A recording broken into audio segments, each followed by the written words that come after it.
Coucou à tous et bienvenue dans une nouvelle vidéo. Cette semaine, je vous partage ma petite routine du matin et les 3 éléments essentiels qu'elle doit contenir pour bien commencer ma journée.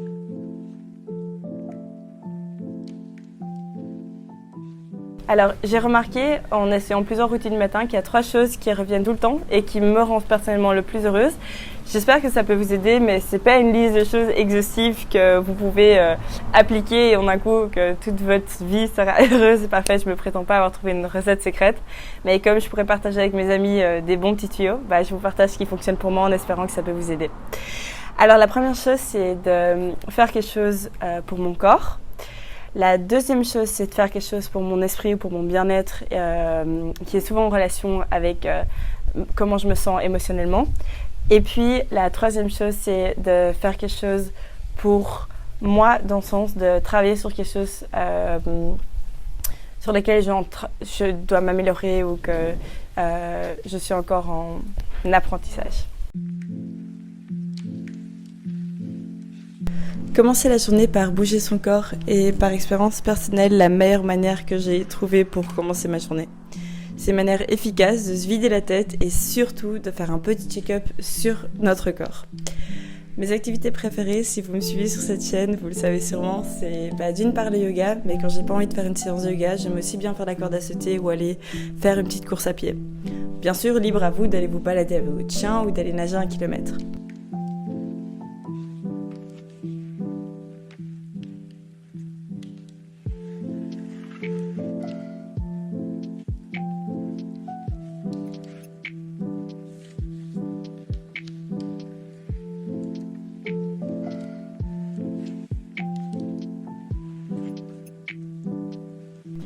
Le yoga m'a appris à écouter mon corps, ce que auparavant je n'avais presque jamais fait. Avant de mettre un pied sur un tapis de yoga, je passais ma vie sans vraiment faire attention à mes petites blessures, peut-être des endroits qui étaient douloureux, inconfortables ou des muscles qui étaient tendus.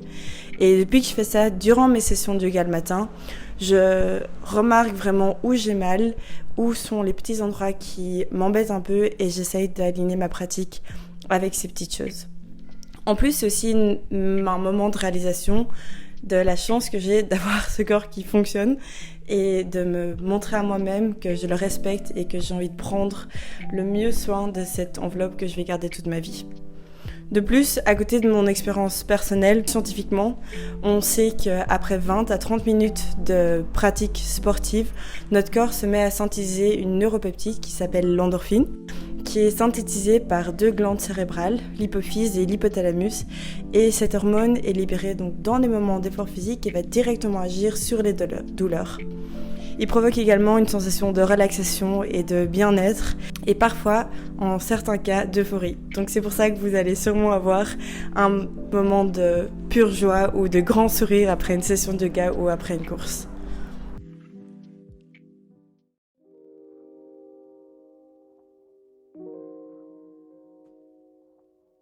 La deuxième chose dont je voulais vous parler et ce qui me fait du bien, c'est la chose que je fais pour mon esprit.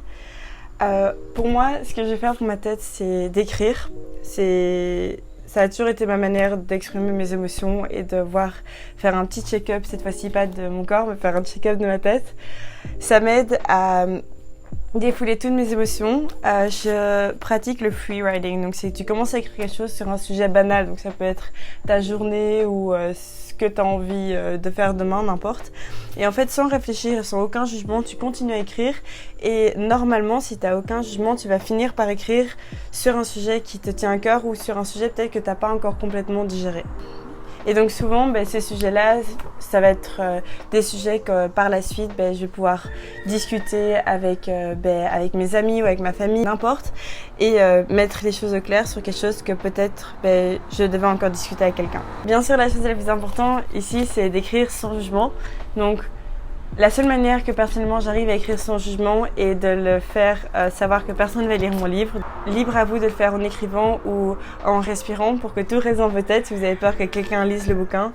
Mais comme je le conseille à tous mes amis, moi c'est la chose qui m'aide et je le fais depuis une dizaine d'années. Donc s'il y a un conseil que je vais vous donner, écrivez, ça fait énormément du bien. Et en plus, c'est super chouette de lire les choses que tu as lues à 10 ans. Ça montre que tu évolues et que tu grandis et que ça évite de faire souvent les mêmes erreurs aussi. Donc voilà. Et puis la dernière chose, c'est de prendre un moment pour soi. Et un moment pour soi peut être différent pour chacun. Personnellement, ces derniers temps, j'essaye de commencer ma journée sans utiliser mon téléphone, à part pour mon réveil où je mets mon téléphone de l'autre côté de la pièce pour être sûre de sortir du lit et de ne pas allumer mon téléphone avant de faire les deux autres choses que je viens de vous citer. Après, c'est différent pour chacun. Ça peut juste être de préparer un petit déjeuner qui vous fait plaisir, de commencer sa journée par un moment d'étude si vous étudiez ou de lecture, n'importe, mais de passer un bon moment avec soi-même juste pour vous prouver que vous vous autosuffisez complètement. Merci à tous d'avoir regardé cette vidéo, j'espère que vous a plu. Si vous avez n'importe quelle question ou commentaire, n'hésitez pas à le mettre, je répondrai à tous les commentaires comme d'habitude et on se voit la semaine prochaine pour une nouvelle vidéo.